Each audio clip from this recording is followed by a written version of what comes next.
Hey, everybody, this is Craig Garber. Welcome to Everyone Loves Guitar. We have a great old school style, very new heavy metal artist with us today with the one and only Tara Lynch. She's got a new album out called Evil Enough. She's not an evil person, but the record is evil enough. A couple of quick announcements. Number one, I just want to thank Bjorn Englund for basically connecting us. Bjorn has played with Tara on tour. And also, make sure you go to everyonelovesguitar.com/subscribe, and you can subscribe to the show, both the audio and the YouTube video. And Carlos Santana, Joe Walsh, if you could hook me up with those guys, I'm looking to have them both on my show. Let's talk about Tara Lynch. She's a multi-instrumentalist who sings, plays electronic and acoustic guitar, as well as bass, drums, and piano, in addition to composing her own material from an early age. On her current album, Evil Enough, she was supported by international stars as Vinny Appice, who was on this show, Tony McAlpine, Phil Susan, Mark Bowles, Brent Woods, Glenn Sobel, and Bjorn Englund. She studied with Steve Vai, Chad Smith, and Derek Sherinian from Dream Theater and Black Country Communion. In March of this year, she started her Evil Enough tour in the UK and Ireland as a special guest of UFO. And in October, she continued her Evil Enough tour, joining the ranks of Lamb of God, Anthrax, Suicidal Tendencies, Queensryche, and many more. And she was also rocking the high seas on the Megadeth Megacruise, where she put on again her Evil Enough show and also participated in Q&A and Artist Cruiser Jam sessions. She just got back again from touring Evil Enough in the USA, opening up for Last in Line with having a brain fart now because we just had him on the show. Guitar player Last in Line. Vivian Campbell. No, Vivian Campbell. I'm thinking of Vinny's other band that he has. I'm thinking of Vivian. Vivian's other band, Def Leppard? No, I'm sorry. Vinny's other band. No, I had Phil Collins. Vinny Appice. I was thinking of Vinny Appice's other. He plays in Last in Line now, but he was in Dio and Black Sabbath. No, but there's another. Mark Zavin is a guitar player who plays with Vinny in a band.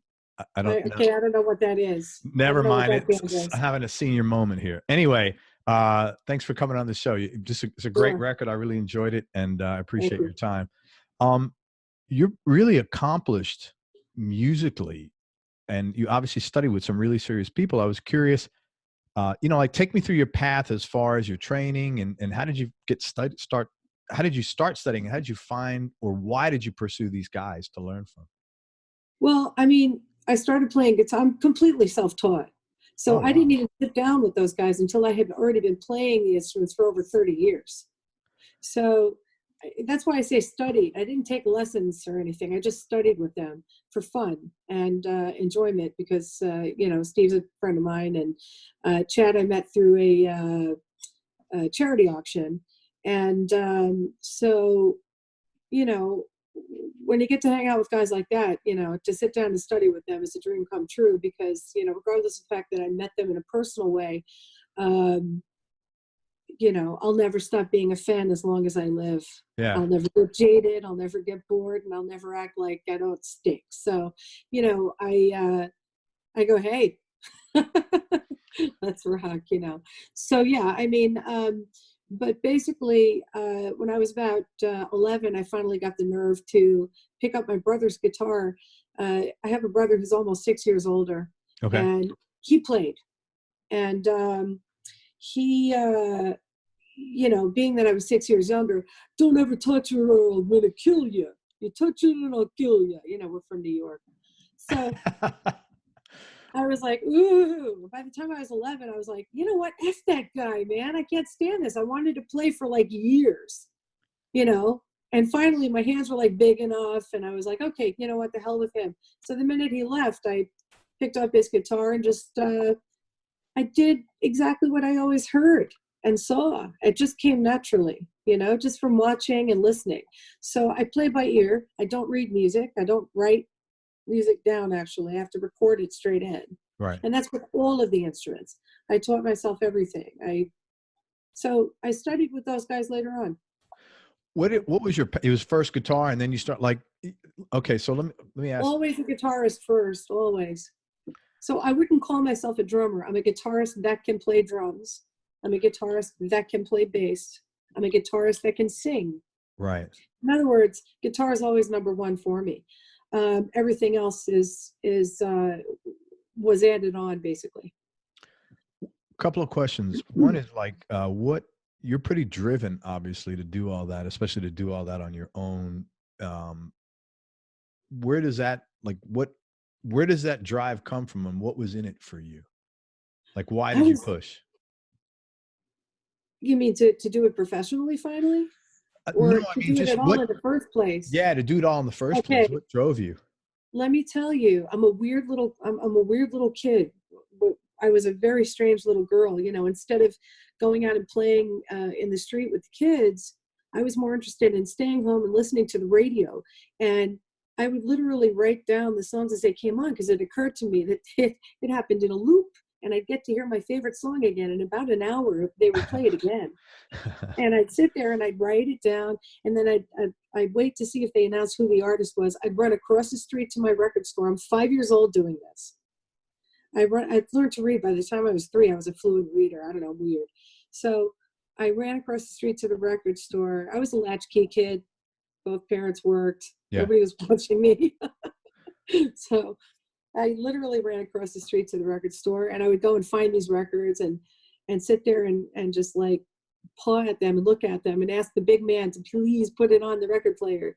And he thought it was so cute and would spin the records. Whatever I asked, he'd pop it open and just spin it for me. Right.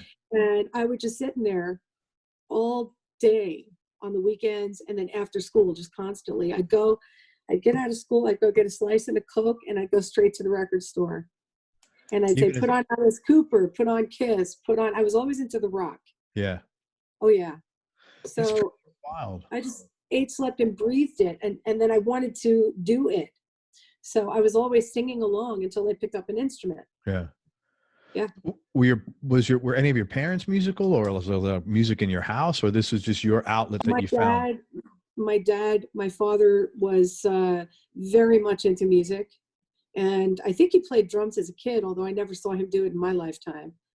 But I think when he was a kid, he had a drum set and he played. And I know he played keyboards. That I did see him do. Right. So he's always into music. So, he turned me on. I like a lot of things. I'm not just, just all about metal or anything. I mean, I like Steely Dan is one of my favorite bands ever too. And my dad definitely turned me out to Steely Dan and James Taylor and Neil Young and, Crosby, Stills and Nash, things like that. So, I like just about everything there is, as long as it moves me. I don't care what category it fits into. Sure. So you're obviously super intelligent. I know you're not going to be like boastful about it, but obviously you had some high level of intelligence going on. You learned to read at 3, and then you had the independence and confidence to go out at 5 to just do that. That's really cool. How has that helped you later on? Well, or hurt you? It helped me for my whole life, and it still helps me to this day because, fortunately I'm not I mean, let's face it, I decided to go pro in my late 40s. Okay. Who does that? And who does that as a woman? Okay. I'm not 20 years old. I can't do fitness advertisements like some other guitarists out there. Right. And who, by the way, is fantastic at what she does. But, I'm just saying, I don't look like a 20-something-year-old kid who, is a fitness model or anything. And although I'm very happy with myself, that's my point, is I don't lack confidence. I'm not self-conscious. I think I look absolutely horrendous while I'm playing. I can't believe people want to see that. But, hey, I'm there to give it to That's so funny. Oh my God, you're hilarious. I think I look horrible when I'm playing, but hey, if someone wants to see you, that's I look at the videos and I'm like, holy crap, what the hell happened to my face? But how many people really think, I mean, how many people look at anything they're like, I listen to myself and I'm like, how does anyone listen to this show? Because it's like nails on a chalkboard when I hear myself. Yeah. And, very few people I think, man, I'm really awesome. I don't, You I mean, hang they're around probably with out there. These guys. You hang around with enough of these guys, and there's quite a few of them that go, is there really? That was fucking great. Ooh, holy shit, really? Oh yeah. So okay. Yeah, that was great. Really? That's wild. Yeah. I wish I could be like that. I'd love to, man, I could really see why people listen to the show. I would love to get there. what prompted you? Okay, so you're in your 40s. What prompted you to do this? And how did you? This is what I want to know. How did you? Because there's, first of all, anybody listens to this has got to have a ton of respect for you, because most people are afraid to do things in general. Okay, whether you're 20 or 30, however old, right? It's taking that first step on whatever the thing you're doing is, right? That's the toughest. So you went in your 40s and said, I'm going to make a record. I'm Hmm. assuming that you don't have a ton of buddies that are booking agents. So you booked your own gigs No. all over the Yeah. world. You hired your own professionals, and you didn't hire like, the guys down at the local pub. You hired top first class people. So what I want to know is, what prompted you to do that? How did you, to the extent you're comfortable sharing how you did some of those things, how Sure. did you get those done? And Yeah. then, man, how did you feel at the end of that? I mean, there's no secret recipe. The fact of the matter is that I've, I'm very happy and very glad to be able to say that I've spent my life doing exactly what I wanted to do when I wanted to do it. I've always carved my own path. So when I wanted to do business, I did business. I worked in film, television, and I worked with numbers because, yeah, I kind of got a brain. So, and I did that for as long as I wanted to. And then I wanted to have kids. And so I had kids. And then I wanted to raise those kids, not hand them off to a nanny. And, you know, obviously I had some help because I was still running a company. So I had a babysitter type person come to the house and help me hold the baby for 5 minutes while I took a call, but then give it right the hell back. Yeah. So I didn't have somebody else raising my kids. I wanted to do that myself, and I wanted to give them the attention they deserved. So I did that. And so by the time they were teenagers, I realized, you know, I had a lot more free time. They don't need me as much anymore. In terms of the, you know, I don't have to make every meal. I don't have to, you know, do all the things that moms do. They do a lot of that for themselves now. It would be a crying shame if I was still doing that kind of crap for them when they're 15 years old, you know. Yeah. So, Right on. I'm so happy to hear that. Nowadays, yeah, as you probably see, parents are like, "Oh, I, I don't want them to have it as hard as I do." no, no, Good they luck have when to you know how send to them out work. into They the have to real know. world. Yeah. Yeah, no, they have to have a real life perspective on things. I mean, you know, I'm not going to say they're not spoiled, because they're spoiled rotten, and I'm very glad that, you know, my husband and I have been able to spoil the living hell out of these kids. But at the same time, they have a really good work ethic. They're excellent students. They bust their asses, and they deserve everything they have coming to them, which is nothing but greatness, I think. So I'm very proud of the kids, and I, you know, pat on the back. I think I did the best I could as a mom, and I'm still doing it to this day. Sure. And I got one in college now, and one that's in 11th grade. So he's almost out the door as well. Good So for I you. figured, you know what happened was I started taking some of my life back, and having a lot of fun, and going on the music cruises for fun. And because my friends would be playing on them, and it was like a whole party, and it was a great time and stuff like that. And in doing that, I met some really interesting people. And I met this fantastic, uniquely wonderful individual named Geert Few, and he's in a band called Beyond the Labyrinth out of Belgium, and who happened to be on one of these cruises. You know, we met and stuff, and he told me they were working on their fourth album, and he saw me play guitar in one of those little shred things that they do on those things, which to me was a complete joke and nonsense, but just fun, you know, fun and drunk. So anyway, but he was like, holy shit, when he saw me play, and he says, we're doing this record, would you do some guest solos on it? And I said, well, sure, why not? So I went out to Belgium and recorded three songs for the record, solos, just solos for And the you'd three never songs. recorded in a studio before. That was my first studio recording ever. Whee! So this whole time, and I'm sorry to cut you off, I just want to get the backstory. So this whole Yeah. time you'd been, even though you would work in full time, you always practiced guitar. Oh, I never stopped. Yeah. Okay. Always, since I picked it up, I never put it down. Okay. I'm the one you find sleeping with it, with string indents in my legs, because I end up flipping over with it and just laying on the damn thing. You know, it's I've never put it down. So I always played no matter what. My kids grew up listening to me sing and play to them. You know, I mean, Right. Yeah. So I was always putting on shows just at home. And I'm assuming because you came into contact with all these people professionally that you don't have to say what you did, but you did some work in either music or artist field, or that you got to that you ran in traffic with all these folks. Um, Not exactly. Really, it's like this. So where I grew up, for example, as a teenager, um, gee, I met a lot of these people as teenagers, actually, that, bands that Okay. came out of South Florida, like uh, the guy who calls himself Twiggy Ramirez and Marilyn Manson. That's Jordy White, Okay. and we went to school together, and I knew Jason Bieler from Saigon Kick from school days. I met Jeff Scott Soto from Mingvei's band, way back in the '90s when they were touring, and all these guys have just kind of always been involved, and I've always known a lot of people already in. And then of course you go to parties and you meet more and more. So when my friends in Okay. Saigon Kick came to LA, and they had their listening party, for their first record. And everyone, the Motley Crue, everybody was there at this party. So you just meet these guys, Okay. and that's basically how that happened. It really wasn't any sort of strategic thing. I didn't go into any sort of business or working environment with them. Okay. So after I recorded with Beyond the Labyrinth, I said, well, what the fuck am I doing? I have all this music in me. Why don't I just make my own record? You said that. You actually said that, man. Yeah. You have like such great confidence, man. Hope everybody listening could vibe on that, because you didn't think about all the reasons you shouldn't do it. You just said, "What the fuck am I Why doing? not? Give me Right, I one should reason do why this." not. Yeah, right.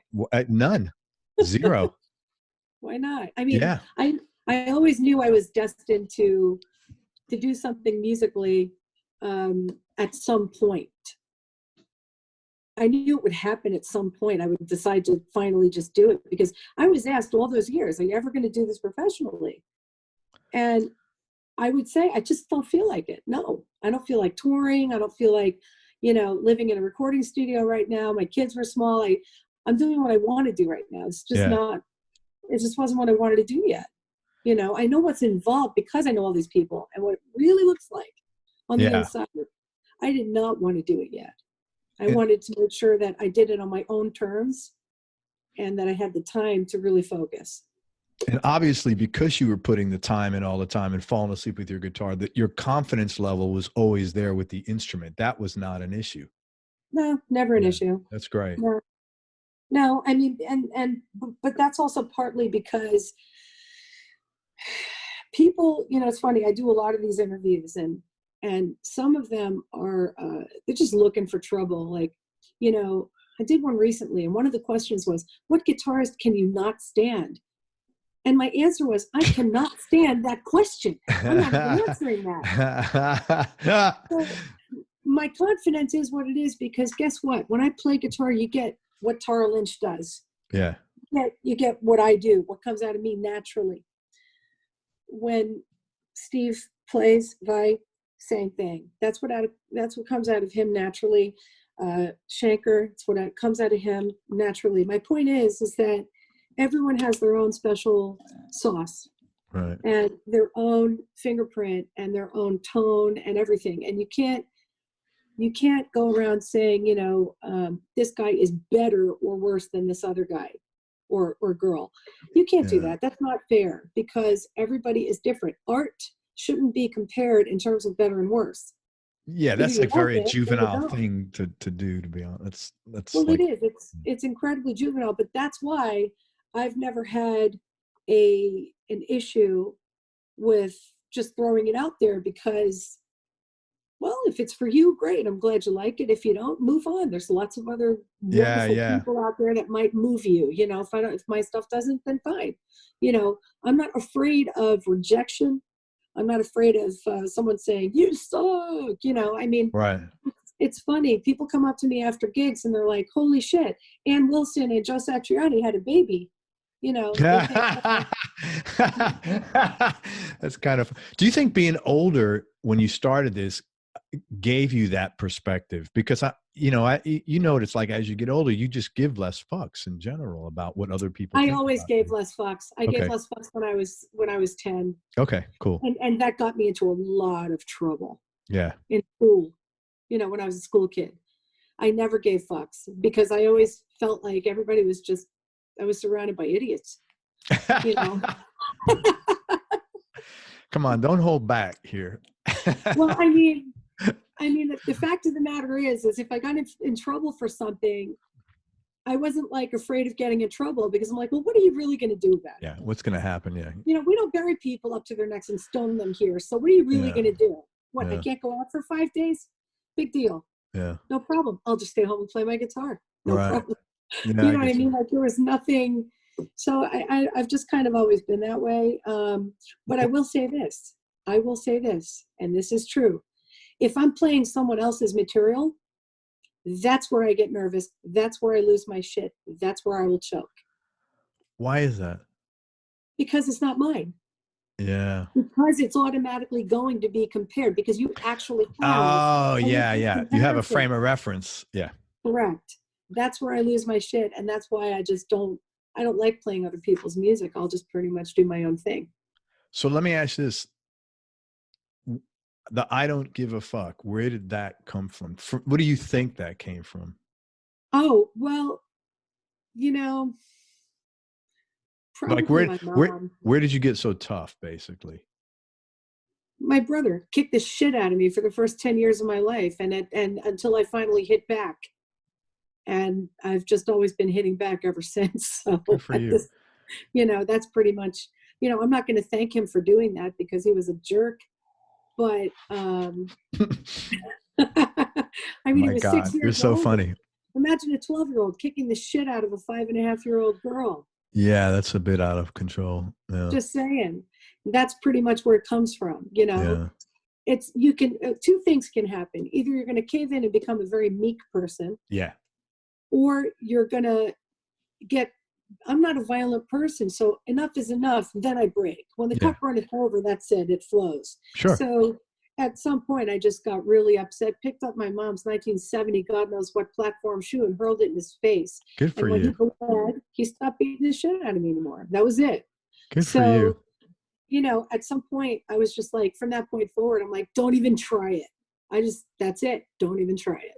So I guess that's where it came from. Are you still throwing shoes at him or have things gotten better? No, things are fine. I mean, I hardly ever see him. I hardly ever talk to him because he's cuckoo as fuck, but I do love my brother. Oh my God, you're so funny. If we get together a half an hour every 2 years or so, that's enough for me. That's enough of a dose. I'm glad to see him though for that half an hour, but that's all I can take. Yeah. You're great. Oh my God. All right. So you finally said, I'm going to make a record. Tell me the process. Like, how did that come together? How did you find Bjorn Englund and all these other guys and Tony McAlpine? Bjorn, Tony, they've been friends of mine for years. Oh, okay. So you knew these are guys who were in your social circle. Oh, absolutely. Okay. Everybody. Yeah, absolutely. I've known them for years. Vinny, I met through Phil Susan, who's a really good friend of mine. I met him at Phil's house at several gatherings we've had there for, Phil's birthday, his wife's birthday, things like that, Yeah. So I knew Vinny from that group and some of these guys I've met, like I said, through charity events and things like that. And you just become friends if you talk that much, and then other people I've met, friend to friend. Sure. So that's basically how it goes. And so, when I decided to make the record, and here's the funny thing. So I spent my whole life playing, these instruments and predominantly guitar, like I said. And when I decided to make the record, half of them were like, oh, thank God. And they're like, you can do that? Well, half of them were like, I mean, I know you dabble or whatever, but like, they didn't really know. I don't walk around going, oh, I'm a musician. I am a guitarist. Oh. Yeah, it was a different context. It was out of context. Yeah, I don't, I'm not the type to get it tattooed all over me and wear it like a badge, I don't have a single tattoo. So, you might be my first guest that doesn't have a tattoo, actually. I've got nothing against him. My husband has one tattoo. You want to know what it is? It's Tara. It's a big fucking tattoo of his wife. That's her. Yeah, from here all the way to here, it's me. My whole body holding the guitar. So, no, I got nothing against him. I just never got around. I could never decide what to put. And I would probably change my mind and then be like, God damn it, get it off. Yeah. So, no. No, I hear you. I don't have any either for the same reason. Yeah. I'm okay just naturally the way I am. I don't have to put up advertisements That's right. to show people what's inside. Who cares? I hear you. You know, I don't need to do that. So anyway, but yeah, so I decided to make the record, and I thought, okay, let me talk to some of my friends and see, you know, who might want to work with me. Did you have these songs written already, or? Oh yeah. Okay, so you'd been writing for a long time. Oh, I've always written. I've Okay. always written my whole life. Okay. But I never really wanted to share. It was just for me, you know. Right. It was like the painter who keeps painting these masterpieces and kind of keeps them filed in their garage just because it's not about showing it to everybody. It's not about proving anything or getting any kind of feedback. I don't need strokes. It just came naturally, like breathing. Yeah, and I totally get it. I just do it for fun and leave it there. So I started writing for the record. Like right around the time I recorded with Beyond the Labyrinth, I started writing for this particular record. And I decided I wanted to make a record of truth because I'm evil enough to do that. So everyone gets thrown under the bus. You should have called it ballsy enough, actually. That would have been better because you're not evil, but you are ballsy as shit. And I mean that in a very good way. It's an ex-boyfriend's frame of reference for me. Evil. Okay, gotcha. He called me evil. Are you evil enough to do this or that? Or, you know, I don't know if you're evil enough for that, blah, blah, blah, blah, blah. So that's kind of where that comes from. It's sort of a private joke, but yeah, you know, everyone, including my husband, gets thrown under the bus. You know, Trustless is his song. So. Oh man. Yeah, so, people are people. Okay, so then you just decided who you're gonna pick to do. Did you do it in your home studio? Did you go to a studio to record? Oh no. I did this all very legitimately. I recorded at the steakhouse, and yeah, no, we did this the right way. So the original process was with a producer that I had to relieve of his duties because I didn't feel that he was qualified. So I'm not naming names, but that had to go. Yeah. And then I literally had to start over from scratch because everything that was done with that producer sounded like garbage. Interesting. So, did you self-produce then, or did you hire someone else? No. I wanted to work with a producer because I write everything. I play all the guitars. I wanted somebody to say, this works, this doesn't work, here's why. I wanted someone who's been doing nothing but this for years to tell me, you know, maybe if you swap these parts, it might flow better. You know, things that producers do. That's I give you a lot of credit for doing that because your nature is to be real independent, you know, but to be smart enough to know, the difference between independence and supporting help, you know. And no. You can't do everything. You can't do it all. You have to have some help. I agree. Yeah, I mean, I can write all the music, and believe me, you know, if you listen to my original demos that I record that everybody, including the producer, gets before we go to work, you know, the song is there. Right. Believe me, it's not like some massive overhaul or anything. That was the problem I had with the first producer. He tried to do He tried to do a massive overhaul. He went and did things in the background without asking me, and I listened to it and I went, that's garbage. You know, so bye-bye to that individual. And thankfully Brent Woods came into my life, and he's you know, I hate calling him a jack of all trades because people that can do so many things are just good at them, but not great at any of them. Often, But Brent is different. He is great at everything he does. He's a great guitarist, a great performer, plays with Sebastian Bach, played with Vince Neil, John Waite, you know, plays with Taylor Hawkins. He's on the new Coattail Riders record. I mean, cool. Oh, yeah.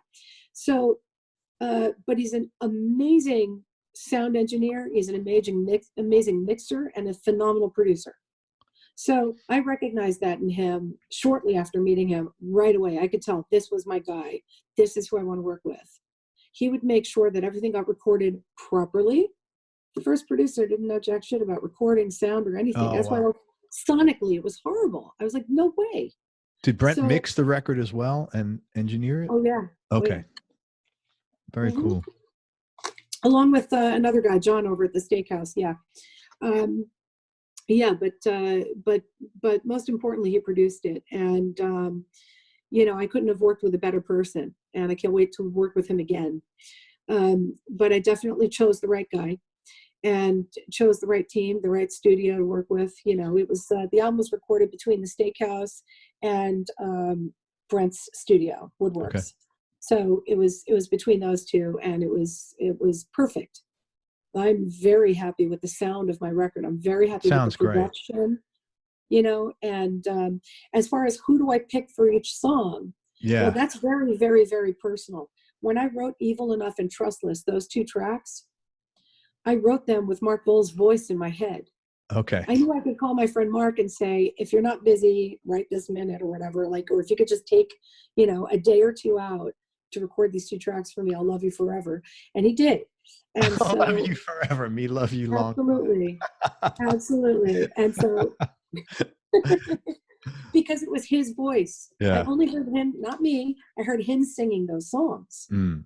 Okay. And I was going to have him and maybe another guest or two sing the rest of the record. I was never intending to sing on my own record. I was going to ask you about that. Yeah.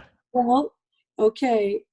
Vinny Appice loves to tell this story, but Vinny, Phil, Susan, and Brent Woods all get the credit in literally bullying me into doing it.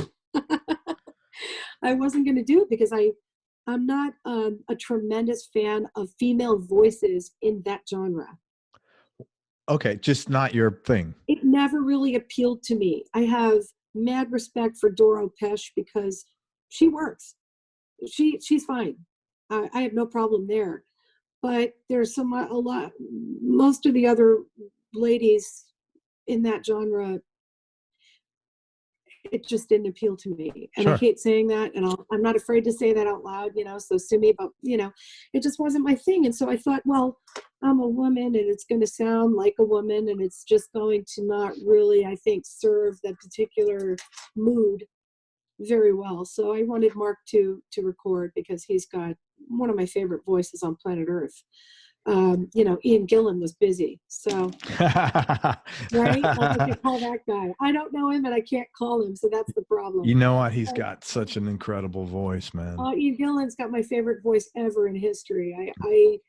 I hands down, if I could have anybody sing anything I write, I would have Ian Gillan in 5 seconds. Over Paul Rogers, even. Oh, Paul's great, but he's not Ian.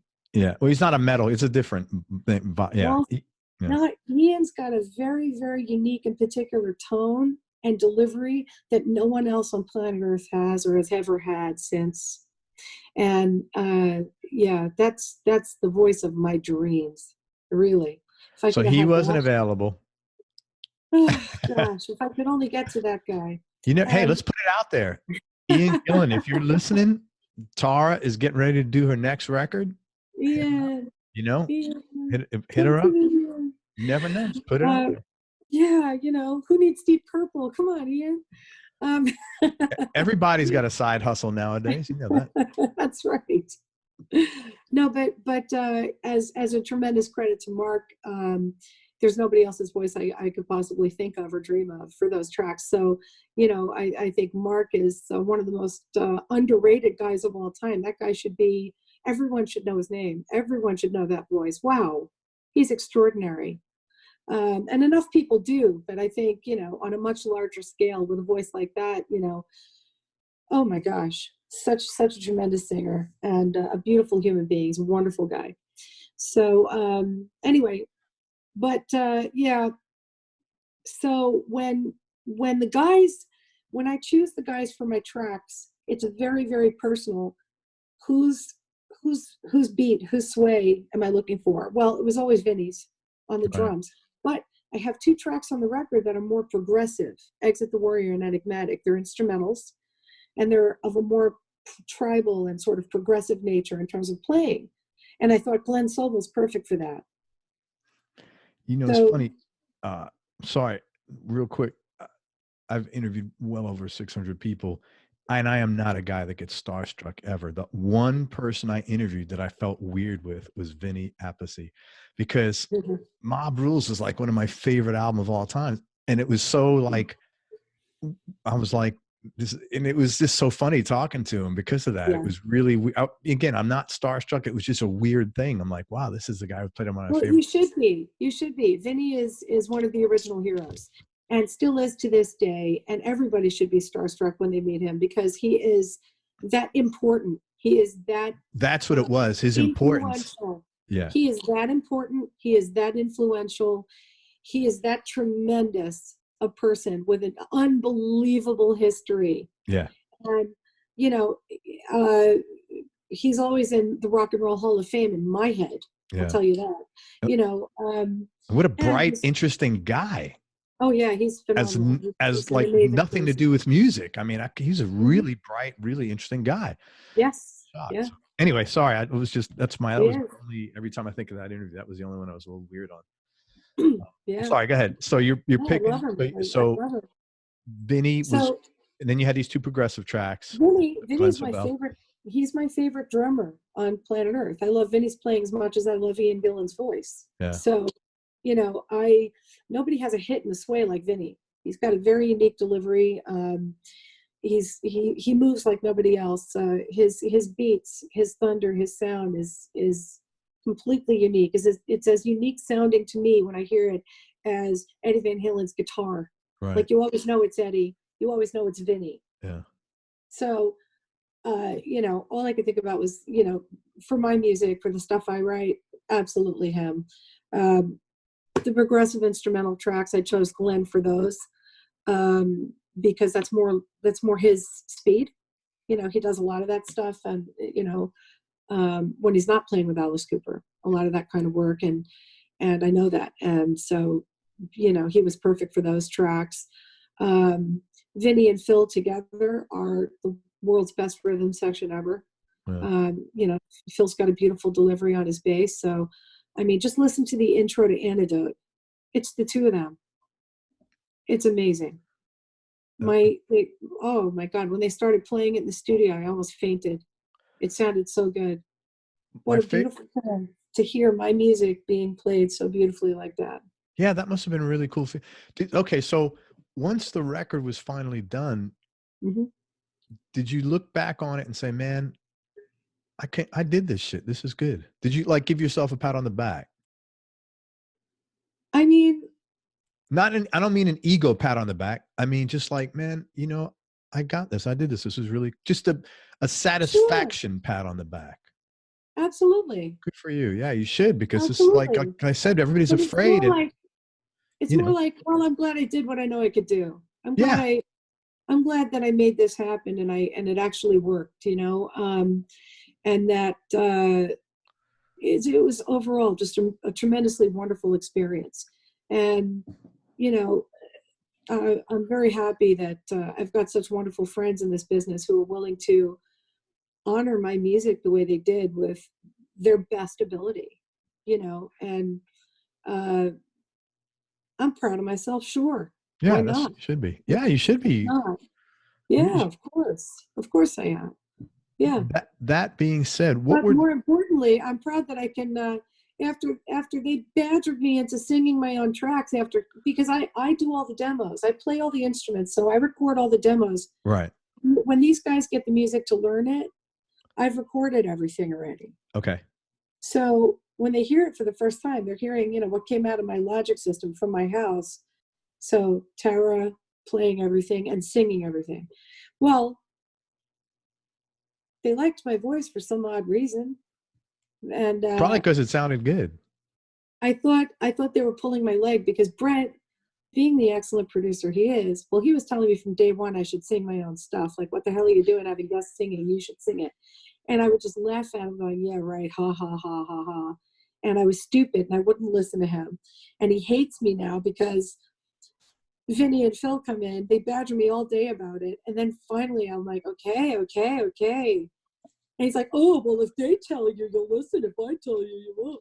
It's not that. It's not that. It's that, you know, one person's, and maybe this is the business side of me because I did accounting, you know, one person. You did accounting? Were you a CPA? No, I hired them though. That's so funny. I ran an accounting firm and hired CPAs. That's so funny. Yeah. So, but I did bookkeeping and stuff like that. And I said to myself, well, okay, that's one guy's opinion.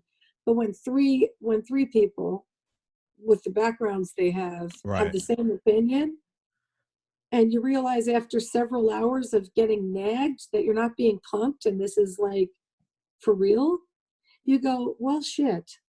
Okay. So I said, all right, Brent, here's what I'm willing to do. All right, guys, I will record the vocals for Banished from My Kingdom.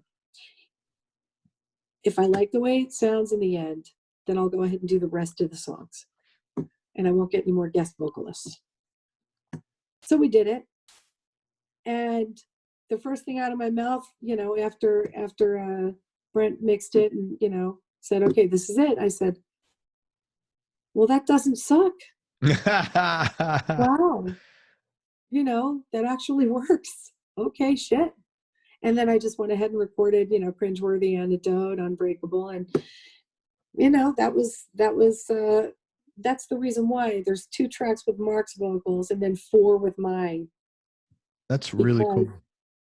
You know, now I've been asked, why didn't you then go back and re-record Trustless and Evil Enough with just your vocal and not have another vocalist on the record?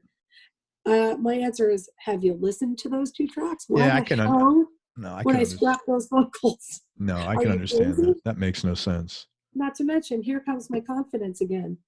That's not a threat to me. Yeah. You know, he's Mark, I'm Tara. We are 2 different people. Here's my vocal, here's his. They are completely not alike in any way, shape, or form. Yeah. And they both deserve to be there because that's how I wrote the music. I wrote those songs with his vocal in my head. So I do sing them live because what am I going to say? And for 2 songs. For 2 songs, we brought Mark Bowles in. Yeah. Yeah. I mean, you know, I sing them live, but I don't sing his vocal. I sing mine. Yeah, it's sure. A very different delivery. You know, I can't do what he does. Nobody can. Nobody. From this whole experience of making the record and the initial tour, what are the top maybe 2 or 3 takeaways that you've gotten out of that? If you want to do it, do it. It can happen. It will happen. And, you know, enjoy the process. Don't take it for granted. Definitely glad I listened to very good advice, sang my own tracks. That was definitely the right thing to do. So on my next record, I'll be singing everything. Good for you. Yeah. And also on the next record, I'll probably have 1 instrumental, not 4. Right. Which means you really like singing. You got in the groove. I have a lot to say. You know, that's the thing. It's I'm a musician, and I write all these notes. You know, I play all these notes, and I write all of this music, and it has so many layers. But when it comes to, you know, putting the pen to the paper and writing some words down, you know, it turns out I have quite a lot of things to say, and why not go ahead and share that? You know, and I get wonderful notes from fans about how empowering some of my lyrics are because I sing about things that are very humiliating. You know, it's people think that it's a very, very humiliating thing to sing about being cheated on. Like, who wants to admit to that? And I'm like, well, are you human? Yeah. Am I not a human being? I mean, you know, I'm not. You're also not the first person this has happened to. I mean, well, exactly. Hello. I mean, you know, and then the fact that I did the same thing as well. That's what Antidote is about. So, you know, it's interesting. People say that's humiliating. I would think that's kind of like empowering. Well, that's the thing. So I get these notes from fans saying, you know, how empowering it is that someone is finally willing to just say the truth. Yeah. You know, like here I am, I'm out here and I've been hurt. I've been cheated on. I'm married to somebody who I literally call trustless. And, and then, you know, And for a long time too, right? Oh, we've been together 30 years. Yeah. That's what I thought. It was a long time. Yeah. Yeah. That's Yeah. funny. And we're still together. Wow. Good for And, you. you know, things are very unique, let's just say. So, you know, it's, I have no problem talking about it because I don't carry shame. I guess that's just my unique quality, because I don't feel like I should be ashamed of myself because I was cheated on, or like I was, you know, or I should feel humiliated, because the fact of the matter is, It's not it your control. happens. It's not, how did Well, you, it's yeah. How would you carry exactly that? That's not even like your because business to carry that. Like, to be honest with you. people think, well, if you were a Oh, better if you were partner, better, that's then not why your people husband cheat. wouldn't have done that, or which Yeah. is a load of crap, No, that's because not why people cheat. no, no, let's just go back Maybe when you're several 12, you decades. think like that or something, but like, Let's just go back several decades to Jolene from Dolly Parton. right. There Don't you take go. my man just because you can. I Yeah. mean, the fact of the matter is every time you think you've seen the prettiest girl or the most gorgeous guy, there's always going to be one even prettier and more gorgeous in the next Yeah. 12 days somewhere. Yeah. You know, there's always going to be greener grass, as they say. Sure. My thing is, who fucking cares? Yeah. Why do you always have to? Why isn't enough enough? Yeah. You know. So I have found contentment. I think that being honest is the best way to be. And so if I'm going to write music, I don't write about wizards and dragons and things like Knights and that. castles. I leave that to the people that are wonderful storytellers that like to do fantasy. And for me, I have to do my autobiography, basically, because that's all I have to say. I don't have Yeah. any more to say than that. Well, you can get So, behind that a lot easier musically, lyrically, and everything. yeah, It's going to be a lot more authentic. absolutely. Yeah. Absolutely. So when they hear Trustless and they see me perform it, I'm pissed. Good You're for you, really man. getting my angst. You're absolutely getting my angst. And if my husband is lucky enough to be in the audience, I pretty much pick on him every time. That is so funny. Oh my God. I'm like, he's out there. That's so You funny. hear this? You know? Well, because the thing is that despite what we've gone through, we know we love each other, and that bond can't be broken no matter who has been involved along the way in between.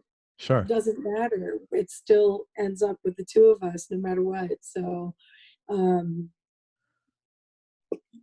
don't even know what to say about that. No, congratulations. Right on. Whatever. You Everyone's know got what? their own story. You know? Absolutely. And everybody works things out the way they work it out. And it's honestly nobody We're else's still working on it. business. Nothing's even Yeah. worked out yet. I'll tell you that. It's every day is work. It is, man. People don't understand it. Like a lot of times people say, oh, because I've been with my wife a long time, 27 years. And people say, man, that's so good that you have had that. And it is good, but it's not every day is, you know, what's good about it is this history, not like today that we've, you know what I mean? It's like, you have to put effort into this shit. Well, it's like this. I look at it this way, okay? If you go around and you poll 100 people and you say, if you caught your husband cheating on you, what would you do about it? Out of 100 people, 99% of them would say get a divorce. Right. Probably. And most of them would be lying though. Most of them would be lying. That's right. Yeah. But because they think that's what you're supposed to do. And when I say that, that means people are too worried about what other people think. I don't give a fuck what other people think. Yeah. So here's my truth. Yeah. If you can appreciate it, great. If you don't like, go suck a bag of dicks and move on. You know? You're holding back too much. You're being too conservative here. I need you to speak your mind, Tara, please. It is what it is. So yeah. You know, and it's your business. It's no one else's business anyway. Well, and that's the thing. You know. And I don't have any problem. And that's the thing. You know, there is no right and wrong about relationships. No. They are what you make. So in this music business, I've carved my own path. I'm not doing things traditionally the way new bands and new artists have navigated this business. You know, I didn't go and play the whole club circuit for years and years and years and years and years in bars and such. You know, my first Talk about that. tour was in Europe. I'm sorry. And opening for yeah. No, okay. I would say, talk about that? How did you book all these great gigs? Oh, well, so I released a record, and because it's on an independent label, which is mine, Tara Sees Records. By the way, I pronounce my name Tara, but nobody else can, so it's Tara for everybody that can't say Tara, but never Tara. What do you mean no one is? How do you like it though? Well, it's Tara, but you've got to be from New York to say that or something. Nobody. You know what? Because that's what that's why I asked you before, because I would naturally say Tara. Thank you. But you told me to say Tara. I'm like, and I, you know what? I even said to myself, don't fuck this up and call her Tara, because that's my natural. Yeah, well, that is how it's said. Legitimately. Okay. Yeah. That is correct. Yeah, because I was like, I don't want to say. When I refer to myself, you'll mostly hear me say Tara. Okay.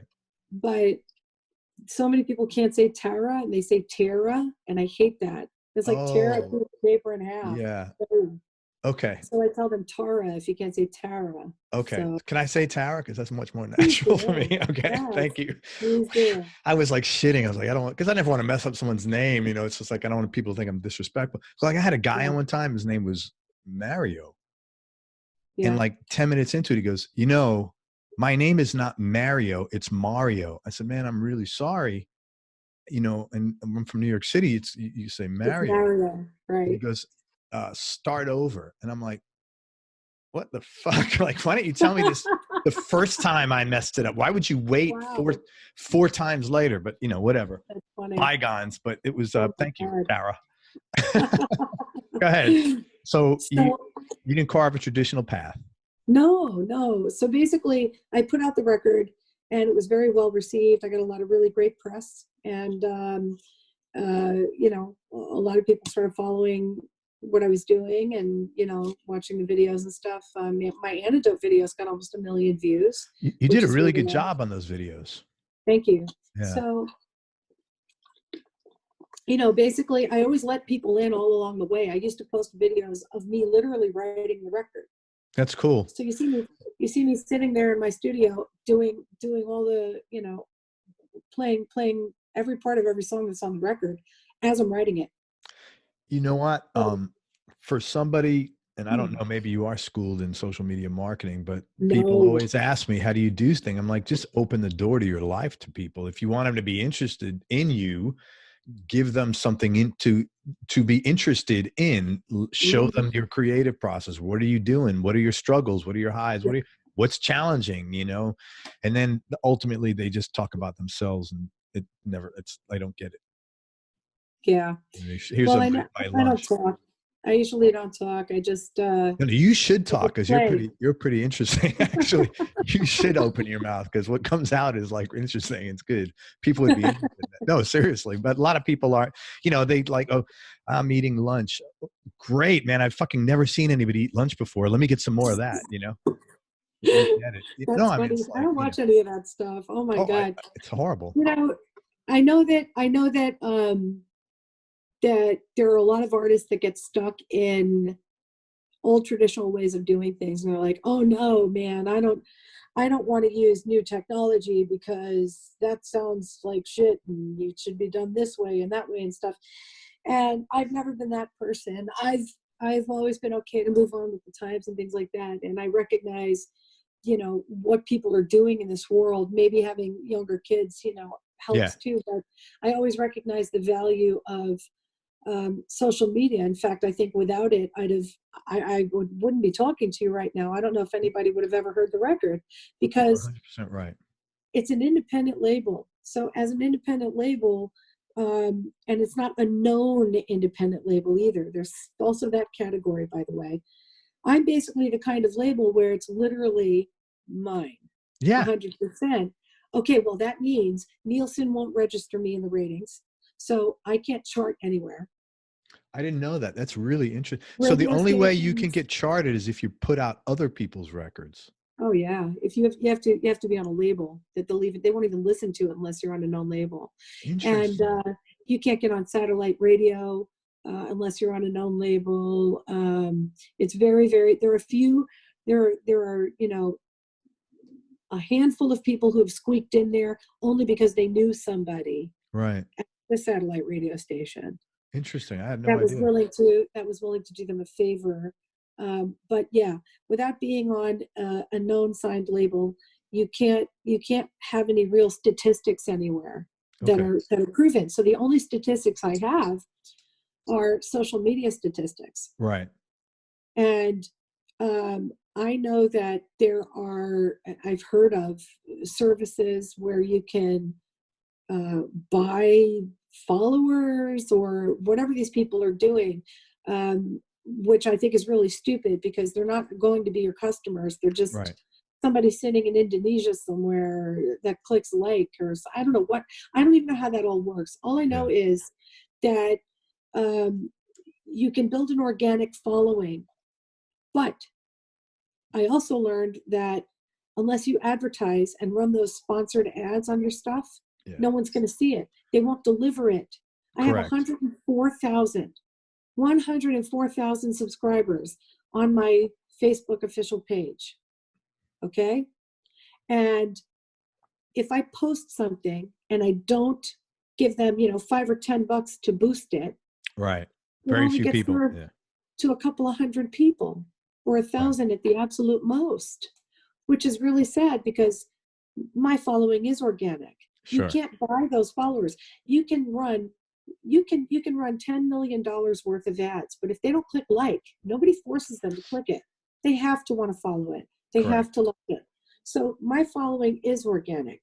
And the sad thing is I can't get them to see half of what I do. Because you're not paying for the sponsored posts. Because exactly. Yeah. And if I do pay for some sponsored posts, like I'm running one right now because I'm having a sale on my store for the holidays, you know, but I'm not going to give them, you know, thousands and thousands of dollars. And even if you did, they're still not going to serve the ad to your full subscribership. Well, you got to get an ROI on your investment. You know, you don't want to, you'll give them thousands of dollars if there's a multiple of that to be had. Yeah. Right. Exactly. So, you know, you give them $5 or $10 and just say, you know, run this for a few days to the people who have subscribed to my page so that it can get served to them, so that they even know it exists. Yeah. And that's pretty much the best I can do. That's all I've ever been able to do. But whatever it is that I've done and posted has organically received enough of a following that it made enough noise that a booking agent in Europe came after me. Wow. That's really cool. They came to me and they said, from Germany, your record is amazing. We love your record. We want to book you for some shows. You know, would you let us do that? And I said, holy shit, that's awesome. I'm not paying you anything. They're like, we don't want you to pay us anything. Just let us book you. And You're so funny. That's like the New Yorkers, like, what's in it for you? Because there's all these scammers out there. Oh, I know. It's horrible, man. Let us book you. And then it's like, oh, give us, you know, $1,000 and then we'll book. And it's like, no, you shouldn't pay for that. What you do is you get a commission of what I get paid from the bookings. Absolutely. Yeah. You got to have skin in the game. You know? Yeah. Right. So they were legitimate. And they said, no, we want to book you. And I said, oh yeah, well, what if there's no pay or whatever? We believe in you. We will invest our time in you. We will keep booking you for no pay until you get paid. Then we'll get our percentage. When they said that, I said, okay, done. But you know what? The tour. Credit to you for asking that question, because most people would not ask that question because they'd be afraid. Well, I don't want to make the waves. Let me tell you, better to find out ahead of time what's going on than you're out there and then you find out that it wasn't going to work. And then you put it in paper and writing, man. Now there's the benefit of having all of these friends in the music business that I've had for all these years. So I've heard every story known to man. Yeah. Because I know them on a personal level and not a working level first. Right. I've heard all of the goods and the bads about everything. Yeah. And so I know I'm very well versed in what to look out for. Thank you to all of my wonderful friends who have taught me so much about these things. You know, so yeah, I'll tell you that Steve Vai is one of the smartest guys I've spoken to as far as anything like that. Yeah, he's absolutely on top of everything, man. Yeah. So so they booked you. So they booked me for a tour in Germany. with And you'd never toured before. This is so cool. never. Like, so what is the to the extent you're comfortable, and if you're not, that's totally cool. What's the conversation like in your house? Like your kids, you're like, mom's going to tour her rock band in Germany. That must have been like fucking wild. So let me back up a little bit. Yeah. When I decided, when I went out and recorded for Beyond the Labyrinth, and then I came back and I'm like, the hell with this, I should do my own record. You know, I love these guys and I would do more stuff, but I don't want to be a working musician for other people. I want to do my own thing. So I decided, you know, I want to do this. Before I did it, I called a family meeting and we basically all sat down and I said to my husband and my 2 teenage sons, so I have more free time these days. And I think what I'm going to do is I'm actually going to go pro and do music, you know, professionally. I'm going to be a rock and roll star. If I do this, I truly believe, because of what I know I have in terms of, you know, abilities, and it'll go. It's actually going to work. Yeah. I will be working. I will be working a lot. Are you okay with this? Are you ready to share, Mom? Because Mom's not going to have all the free time anymore. Mom's going to be gone touring and recording. You know, is everybody okay with this? And my youngest son was the only one that was like, I don't know. He's in 11th grade now, you said? Now he's in 11th grade. He's fine with it. So he's probably like in 9th grade at the time or something? Or 8th grade? Yeah. Okay. 8th grade maybe. Yeah, he's like, I'm not so sure about this. But eventually he's like, yeah. So once everybody said, okay, I said, okay, here I go. And there I went. Good for you. And so when I was hit up for the first tour, I said, so I've been asked to open a few shows in Germany for this Bonfire and Friends tour, where they're going to have Phil Mott from UFO and Jolyn Turner and Jeff Tate from Queensryche, and, you know, all of these vocalists joined this Bonfire band, who I didn't even know who they were, doing all of their hits with Bonfire as their backup band. So it was like an all-star cast. Basically, it was an all-star, you know, cast, and I was their special guest, opening up a few of their shows. So you opened up. They had basically a house band with all these great singers. So Bonfire apparently is some like rock band from the 80s that made it big in Germany, but they're still touring out there. They just never really hit it here in the States. That's why we don't know who they are, but they know who they are out there. And so they still have kind of a following in Germany. So they booked all these tour dates in Germany with all of these heavy singers. That's really cool. These big stars. And I said, for something like that, you know, with Phil Mogg is on the ticket and Jolyn Turner and Jeff Tate. Those are huge names. Yeah. And the list continues. Okay. You've got Bobby Kimball from Toto. You've got, I forget the other guy's name from Survivor, but you've got some really well-known people in this ensemble. And I thought, okay, for that, it's worth the investment to take my production out to Germany and do these dates. So, you know, first show I ever played was in a town in Germany called Weimar, opening up for these guys. And how many people were in the audience? Well, this is the sad part. The tour ended up getting canceled after the second or third show because of low attendance. Oh man! But you know what?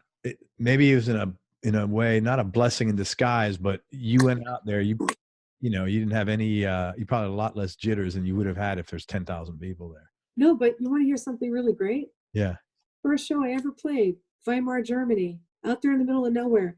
By the way, ask me where I got my band. Hello, I'm from America.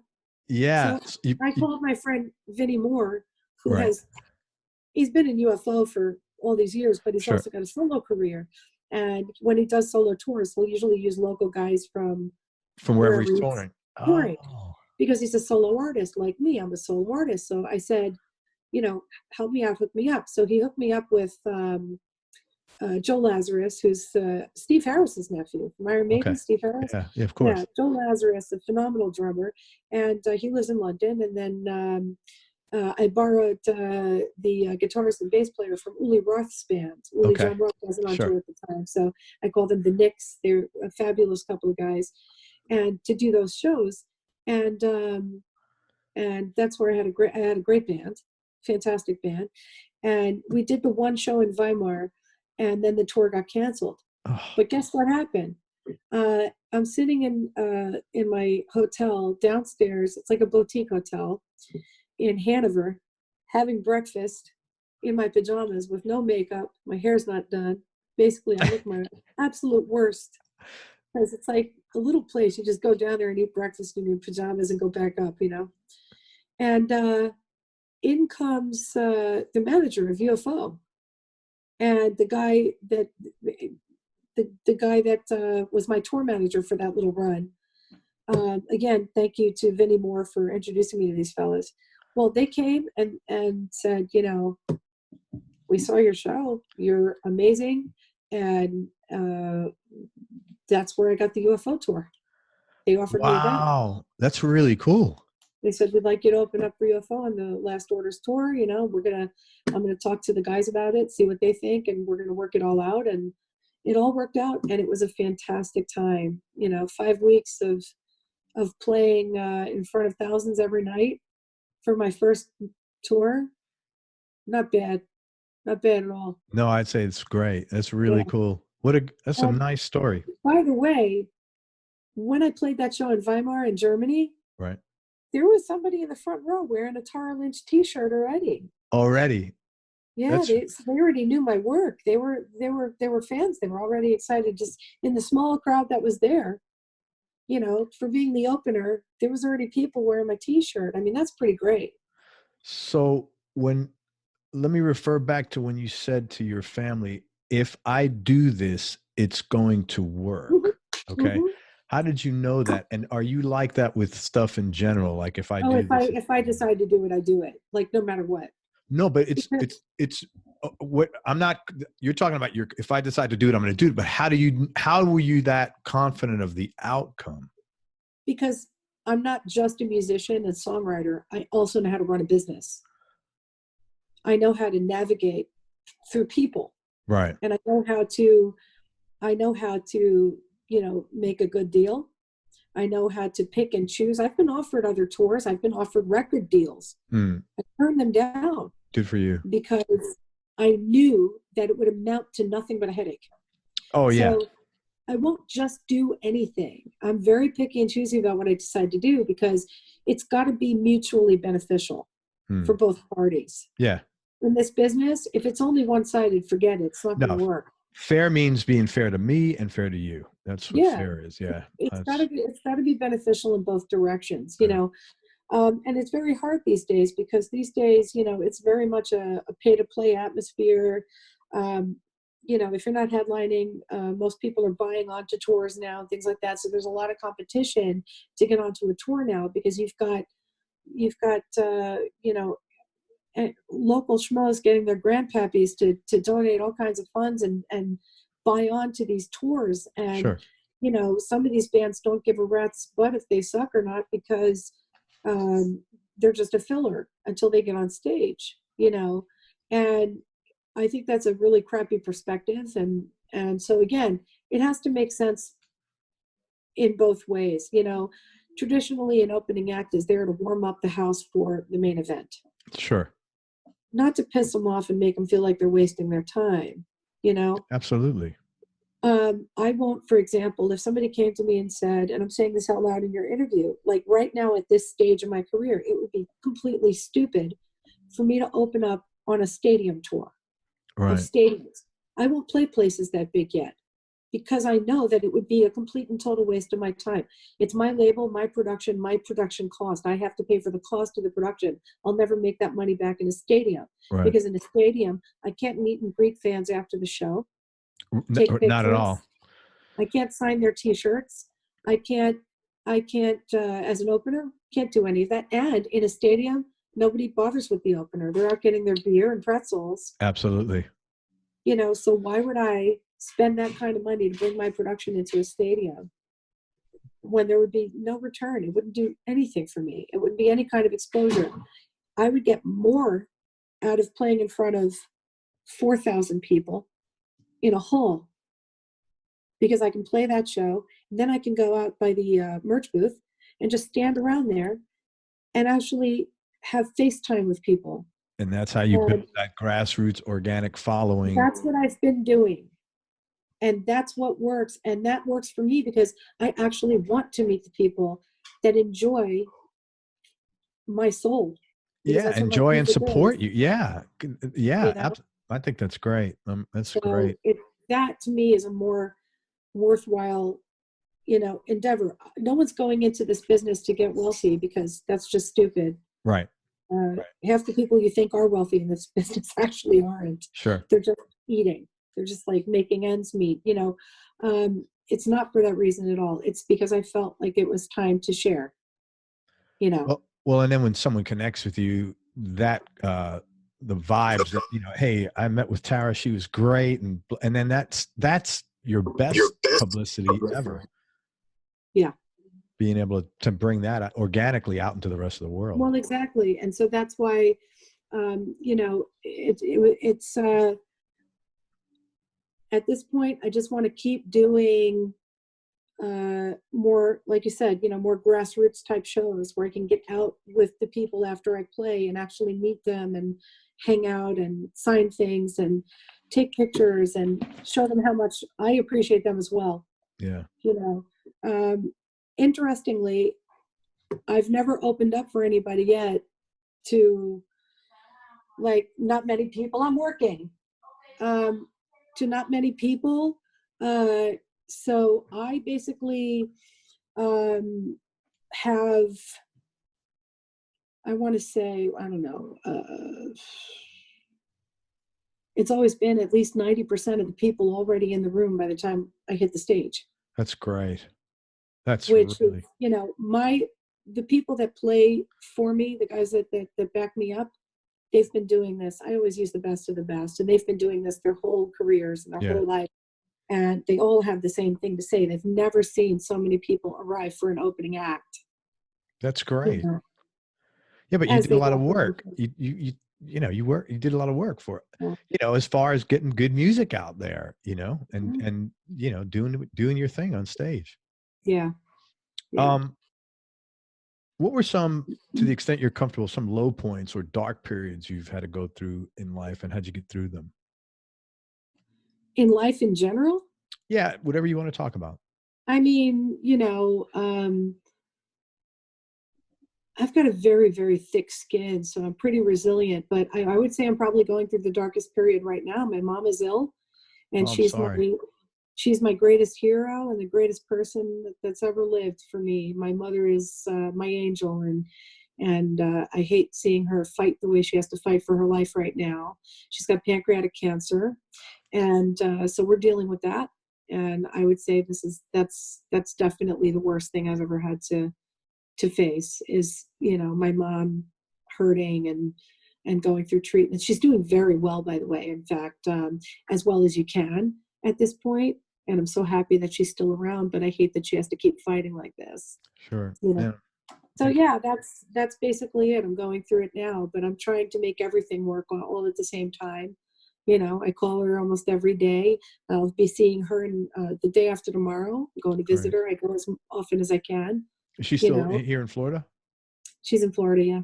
Oh, okay. Yeah. So I'll be getting I certainly hope, everything works out with her. I'm sorry you got to go through that. It's a really scary thing. It's incredibly common. Alex Trebek is fighting it. Frankie Benali from Quiet Riot is fighting it. It's, a very sad situation. I think Ronnie James Dio had it, and then it eventually got into his stomach, and it was the stomach cancer that finally did him in. But I think he did have it as well, which led it metastasized or something. It's really rough, and that's probably the worst thing I've ever had to face. Sure. Thanks for sharing that. And I really hope everything works out with your mom. Thank you. Let's talk about gear for a few minutes. Sure. What's your go-to guitar right now? What other two might round out your top three? Ernie Ball's Silhouette Special, that's customized for for me. I take a couple of those on the road when I tour, just those two. They're pretty much identical. One's blue, one's white. My white is my main axe. It's my favorite. I love it for touring. For recording, I also use a customized Ernie Ball Silhouette Special that used to belong to my friend Vinnie Moore. Oh, okay. Many of his albums with it and toured with it, and now it's mine. That's really cool. Yeah, so I recorded my record with it. All my leads are done on that piece. And I also have Vinnie's custom, one-of-a-kind Dean bursts that he used also for extensive touring and recording. And that one I use for the rhythms. And then there's a fantastic Les Paul that I use that actually belongs to Brent. He used to belong to Joe Walsh. Oh, wow. Holy shit. How cool is that? That I used for the rhythms on the record as well. Yeah. Do you know what records Walsh used that on, or was it for touring, or? It was for touring. Yeah, it was a touring piece. Gibson gave it to him, and then he had to give it back or something like that. And then somehow Brent ended up with it. I'm not sure how that all went, but very cool. It's a very special. I have a lot of Les Pauls, but this one. Does it weigh a ton? It must weigh a ton, that thing, if it's an old one from Joe Walsh. Yeah. Absolutely, which is why I would only record. You'll never see me playing one live unless it's like one song or something, because they're too heavy. Yeah, it's really, those are big, heavy guitars. You know, I'm a little girl like that. There's no way. Yeah. I'd cave under that thing. It would just wreck me. How did you feel? Okay, so you've managed other people in a business, so probably managing your band was not any kind of issue at all. When you say I've managed other people in business, you mean just putting together everybody for my recordings and stuff? No. Like you had a business and you had people working for you, right? Oh yeah. So I'm assuming, but that wasn't in the music business. Yeah. That was separate. Yes. Your accounting or whatever you do. Yes, that is correct. That's correct. So probably putting a band together and managing that was not difficult at all. It came naturally. It comes very natural. Well, that's the thing. You know, it's really funny you should say that, because so when I got offered this bonfire tour, I go out to a country I've never been to. I walk into a room with musicians I've never played with, who I've just mailed tracks to learn. I'm just like, learn the material, have it down. I want to walk in there and play with a ready-made band, like just make sure you know it. And, you know, I just walked into this rehearsal space and got up there and just led everything. You know, we had a few days of rehearsals and everything. And I'm like, all right, ready to play my first show. And they're like, yeah, it's the first show of the tour. I'm like, no, it's my first show ever. Like, what? That's cool. What? And yeah, they couldn't believe it. And they're like, what? You know? And I go, oh yeah. And they're like, well, holy crap. I mean, they were just like blown away, you know? Yeah. It was really nice because, you know, I did the show and I didn't realize everybody else was going to be listening or paying attention, you know, to the opening band or whatever. But I guess, you know, being a lady and walking out there with a guitar is kind of intriguing. So it's very intriguing, especially in your genre. It's not like you're a country artist where that's like, you know, that's what people are sort of expecting to a degree. Well, that, and I sing lead, but I also play lead at the same time. So that's, you know, again, different. There's only a handful of people, male or female, that can do that. Yes. So after my set, you know, we went back to our dressing room and I'm just sitting in the dressing room keeping to myself because, you know, who am I to go bother all of these big stars out there? Well, they started just coming in one by one. That's nice.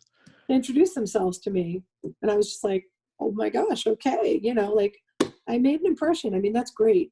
And so, you know, and again, that led to the UFO tour, which, you know, just keeps one thing is leading to the next, the next, the next. And like I said, I'm making my choices very carefully because I'm still, you know, paying for the whole production. So it's really, I have to be really picky and choosy about how I proceed in terms of my investment in this whole thing. Well, you're running a business. You want to make sure if you're putting X in, you're getting Y out. you know, or at least Exactly. nothing less than X back out, you know? Right. So, I will eventually have to sign with somebody, but I'm going to wait until I build up enough steam to get the kind of offer that I deserve.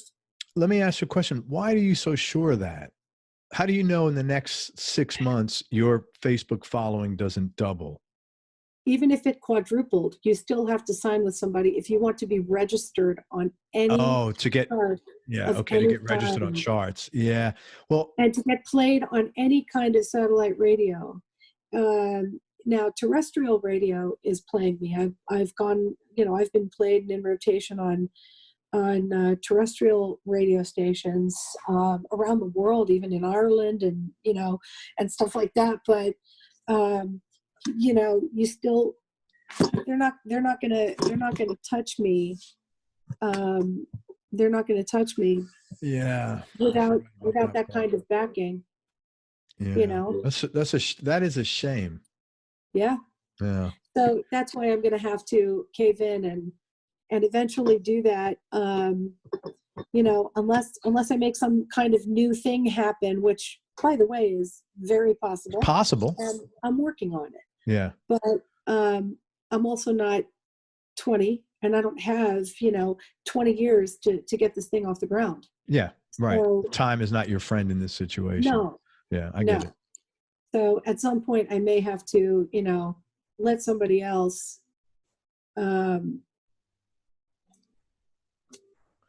Share the pie. have I don't want to say, I mean, here's the thing, like, I can't even say it out loud, like, have control over my second album. That's why I want to do it myself, because everything you hear, I have total final word and control Right. over. Brent Woods produced the record, but Brent Woods is my producer. He works for me. Brentworth, yeah, the I cash still is have the flowing from final you to say. him. Yeah. I still have the final say in what Yeah. what we do, what goes on the record, what doesn't, and whether I say yes or no to his ideas. Yeah. But I said yes to probably 99% of his ideas because they're phenomenal. Right. I can give you a great example. Antidote. The chorus, the way I was going to sing it originally, had a different pace. Mm-hmm. It's the same words and it's the same melody, but I was going to sing it a little heavier in like a much faster sort of way. Right. And he said, no, slow down and let it breathe, and just sing it more slowly. Open the words up. And so it went from da da da da da da da da da to da da da da da. Same melody, same notes, just It changed the pace, opened it up a bit, and it changed the dynamics of the song. It was an absolute, I listened to it, and it was an absolute stroke of brilliance on his part. Right. That's what a producer should do. That's what he did. That was absolutely brilliant, and definitely got the best out of me, for sure. I want that again. So the problem I have with, giving up control is I don't want them to be able to say who's going to produce my record. Yeah. I don't want them to say, this is who's going to play on your record.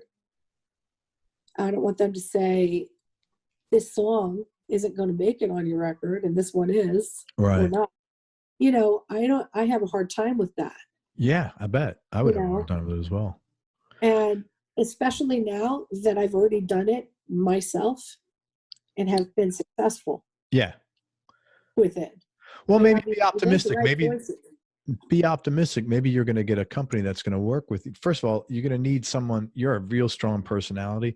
You're going to need somebody that is respectful of that, but also equally as strong. Yeah. So it's because you'll kill somebody if you get. That's right. Well, I'm serious, Yeah. and you got to have someone that'll meet you head on respectfully, but they're going to be just as strong as you will. And maybe they'll have more of a partnership mentality as opposed to a control mentality, and hopefully that's what will happen. And I don't see why not, because you have a track record and you have, so it's almost like saying, I want to bring somebody on my team and tell them how to play baseball or basketball. Well, right. Is that really what you want to do? You want to guide them a little bit? Sure. But maybe be optimistic. Hopefully that'll work out. It has to work out. You're not going to do it the other way.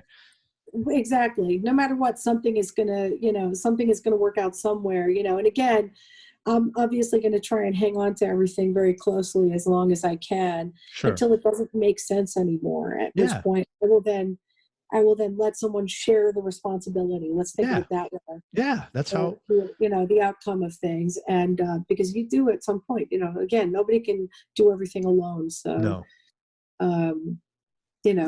except the writing. That's another thing. Nobody else gets to write.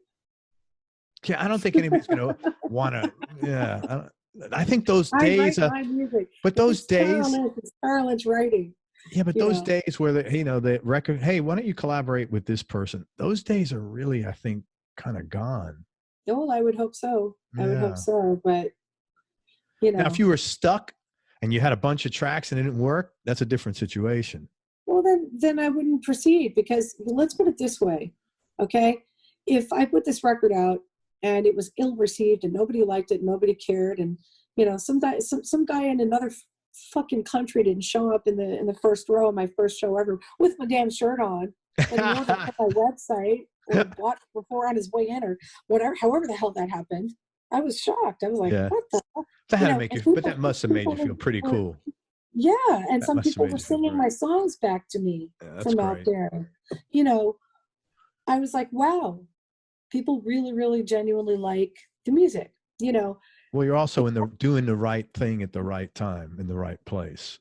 I hope so. Yeah. But if that didn't happen and it didn't work, then I would just be like, all right, well, been there, done that, tried it. It's not for me. Yeah. Because I'm not gonna compromise my artistic integrity and all of a sudden do some other genre of music just because it'll make money. Sure.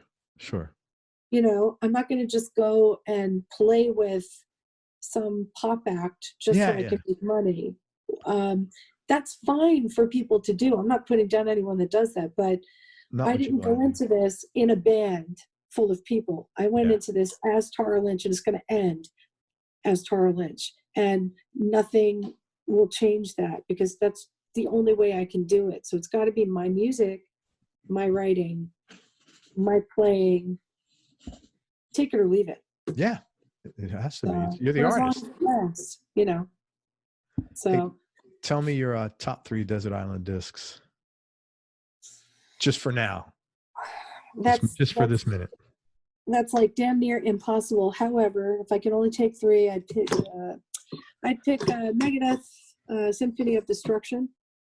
No, Countdown to Extinction is the album title, actually. That's a song on it. Countdown to Extinction. I love that album. I would take Yngwie Malmsteen's Rising Force, the first record, phenomenal record. And I would take the best of Michael Schenker, because there's so many records. They're all so good. I guess I need a best of to get enough. Yeah, I love Schenker, man. Love the guys playing. Best decision you ever made? To have kids. Most important, huh? I've only been pregnant twice. And they walk the earth. They walk among us. Most important things you've learned about yourself?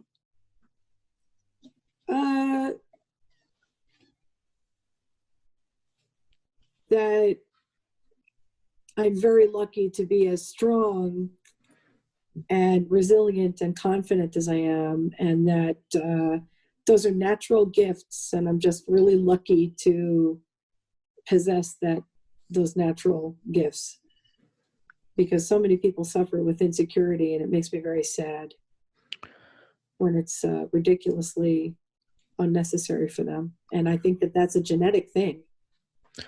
Sometimes it is. Sometimes it's environmental. You just don't know. But it is a blessing to have. It is a blessing to have that.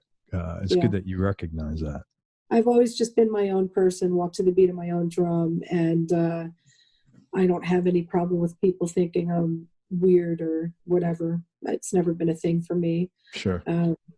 But for whatever reason, people have always found it interesting and cool. Well, I think a lot of people are driven by likes or some sense of approval of others. And you know, especially creative people for some reason. And I think that's why it's so hard. Like if they get a bad review or something doesn't work out. Yeah. Oh, I laugh at those. I've been lucky enough not to get any bad reviews that I can remember. But there've been a couple of comments that have absolutely had me in stitches. And the first thing I do is tell my husband, I'm like, this is some funny shit. Somebody commented, this is way back when I was writing the music and I hadn't even made the record yet. And, by no means am I a thin person. I'm muscular and I'm fit, but I'm a thick girl, and I'm perfectly fine with that. But I was a little thicker back then, maybe another 10 or 15 pounds heavier at the time. And somebody said, put down the guitar and get back in the kitchen. Oh my God. Now, I know reading something like that, probably 7 out of 10 women would have started crying. I got delivered the greatest joke I've ever heard in my life. And I talk about it because I think it's freaking hilarious.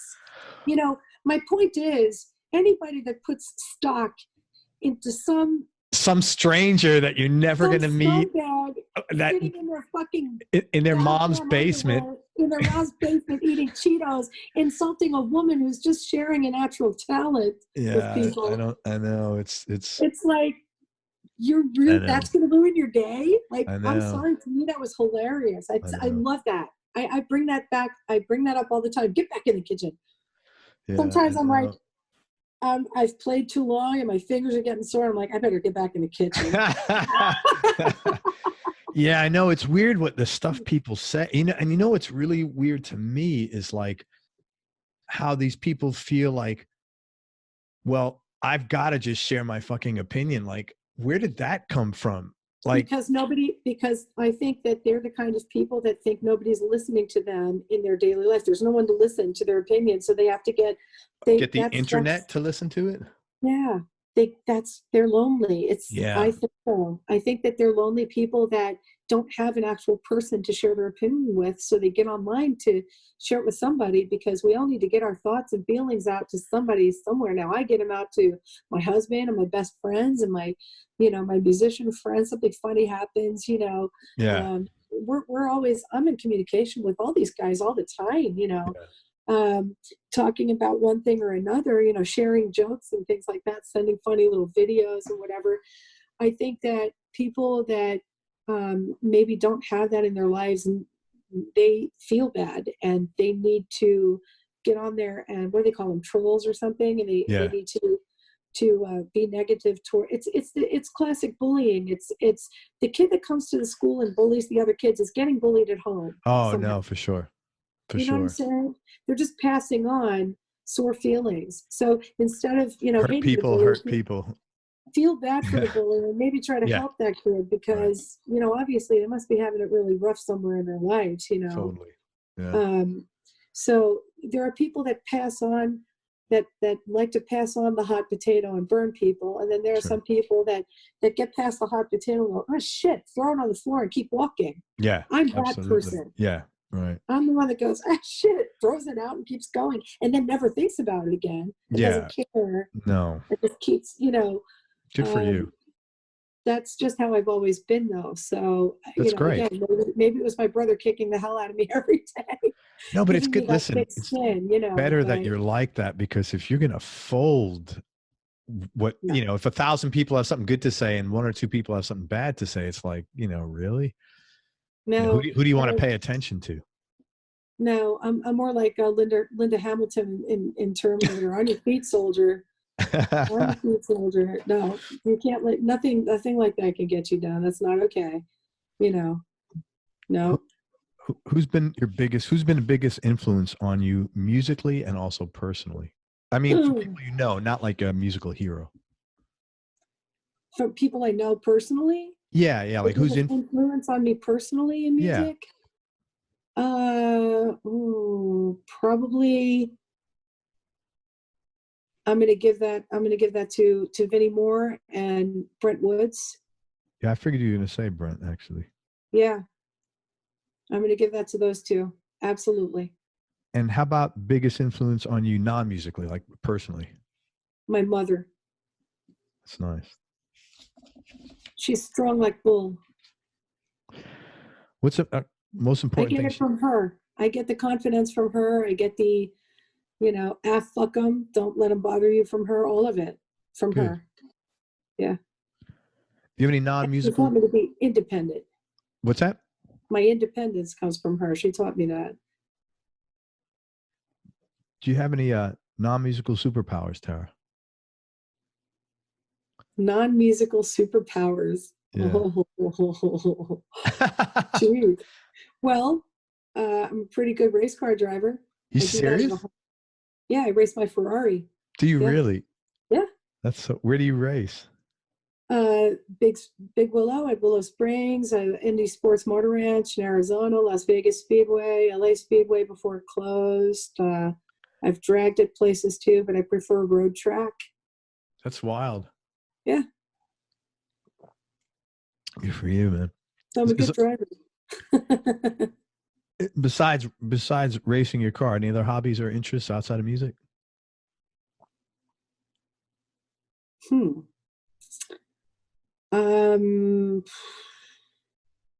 I have a stupid human trick. A stupid human? I can recognize people by just their lips. Like you could cover their entire face and only their lips are showing, and I'll tell you exactly who it is. Interesting. That's a new one. First one here on Everyone Loves Guitar. Lip recognition. Yep. This woman's got more talents than you'd ever know. Tell me about a specific experience that either changed your life or changed the way you look at things. Well, I'm going to say turning 40. How did that change your life? 40. There was a point during my 30s where I was very, very ill, and I was diagnosed with, pretty much a deadly disease that I had to make major lifestyle changes in order to beat, and I did. Good for you. And I was told I wouldn't reach my 40th birthday, and I did reach it, and I put this thing completely backwards and off its ass, and I'm keeping it there forever. And here I am almost 10 years later, and I still have this thing in remission, and I'm not letting it get me. So I'd say that turning 40 basically showed me that there's nothing I can't do. That's really awesome. I want to do it, if I want to do it. So if I'm not doing something, it's because I don't want to. That's really good, man. I'm really happy for you. That's a good feeling too. Thank you. 2 more questions. Most important lesson that your business has taught you. The music business. That it's okay to say no thanks. You don't have to say yes to everything to get somewhere. Use your brain. Make sure it works. Make sure it works. Yeah. Make sure that it's not a waste of your time and energy and funds. Yeah. Yeah. Last question. Biggest change in your personality over the last 10 years, and how much of that change has been intentional and how much has been part of aging? I have a greater tolerance for people's abilities to make mistakes, where I used to have a much shorter wick. My wick is longer. I have more patience. And that's just come with age, I think. That's a good thing to have. Yeah. All righty. Hey, listen, you're a pleasure to talk with. I'm so happy that things are going well for you, because you've done this all yourself. And, I'm a person that's pretty independent, and, there's a lot of self-satisfaction. I don't necessarily recognize that with myself, to be honest with you, but I recognize it with others. There's a lot of self-satisfaction to have in that. And I'm glad you're enjoying that, and you deserve it. Thank you. And I hope this continues for you. Thank you. You're welcome. Let me tell people where to find you. It's Tara Lynch, Tara, Lynch. The new record is Evil Enough. I would encourage you to check it out. My favorite song on it was Cringeworthy, but it's a great metal record. You can find it online at Tara Lynch, and you can order it through her website, her social media. And so follow her on social media and connect with her. It's on Instagram, Facebook, and YouTube. Always the professional. She picked one handle, Tara Lynch Official. Imagine that. So find her on Instagram, Facebook, and YouTube under Tara Lynch Official, and subscribe to the channels, man. Support her. I'd appreciate if you did that. Look for tour dates from Tara in the U.S. and possibly Europe starting as early as January. If you go to taralynch.com and sign up to enter your name to get on her email list, she will be posting those dates and also on social media. Also, she is running a sale on her merchandise. Is that like through the end of the year or through Christmas or something? Yeah, probably through New Year's. Okay. So it's 10% off right now if you enter the code EVIL at checkout. Enter the code EVIL at checkout. It's so funny because it like all this evil stuff, because like, it should have been called Ballsy enough, not evil enough. I think maybe consider that for your next title. Anyway, is there anything I missed? The next title is called Still Pissed. Still Pissed. Yeah. You can actually I'm not finished yet. You can just have Still Pissed as the name of every subsequent record, Right. Is there anything else I missed or anything else you want to talk about or discuss or promote? No, that's going to be it. Look for a new single I'll be releasing. When is that? Within probably sometime during the first quarter of 2020. Great. In the beginning of the year. Yeah. Fantastic. That's not from the record. That's going to be from the second album that'll be coming eventually. No date for that yet, but I will be working on it throughout the year as well as touring. That's awesome. You're really a go-getter, and I really appreciate all your hustle and all your determination, all your confidence, and your willingness to not put up with any bullshit and to not be dissuaded. So congratulations on all that, and I wish you nothing but the best. Thank you very much. Thanks for coming on the show. I appreciate it. Hang on one second. I'll say goodbye to everybody. Everyone, thank you so much for listening. If you enjoyed this, please share it on your social media channels. We appreciate your support. Support Tara Lynch. Check out her music. Evil Enough is the record. And sign up to her website at taralynch.com. And don't forget, she's got a sale on her merchandise between now and the end of the year. Enter the code EVIL in the shopping cart and you get 10% off. And that's it. Most important, please don't forget that happiness is a choice. So choose wisely. Be nice, go play your guitar, and have fun. Till next time, peace and love, everybody. I'm out. Tara, thanks for everything. Thank you.